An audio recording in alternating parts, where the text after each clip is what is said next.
ଟଙ୍କା ପାଇଁ ଶିଶୁପୁତ୍ରକୁ ଅପହରଣ କରି ବନ୍ଧା ହେଲା ଯୁବକ। ବଲାଙ୍ଗୀର ଜିଲ୍ଲା ପାଟନାଗଡ଼ ଥାନା ଦେଉଲଗାଁ ଗ୍ରାମ ପଞ୍ଚାୟତ ଅଞ୍ଚଳରେ ଟଙ୍କା ପାଇଁ 5 ମାସର ଶିଶୁପୁତ୍ରକୁ ଅପହରଣ କରି ବନ୍ଧା ହୋଇଛନ୍ତି ବଡ଼କଲଗାପାଲିର ବିଦ୍ୟା କୋଠାରୀ।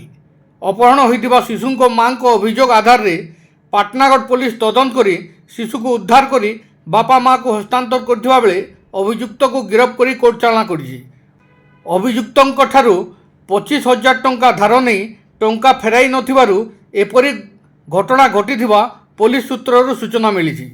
ପାଟନାଗଡ଼ରୁ ମିର୍ଚା news team bureau.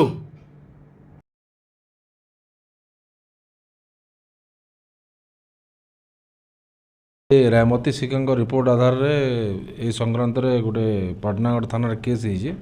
Case number 83 dated 13/3/2025 under section 137/351 clause 3 IPCରେ ହେଇଛି।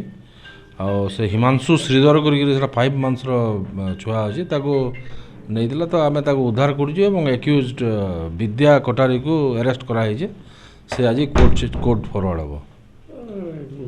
ଏଇଟା ପଇସା ପତ୍ର ନେଇକିରି ସେ ଆଗରୁ ତ ପଇସା ନେଇଥିଲା, କମ୍ପ୍ଲେନେଣ୍ଟ ପଇସା ଦେଉନଥିଲେ ବୋଲି ସେ ଏମିତି କରିଥିଲା।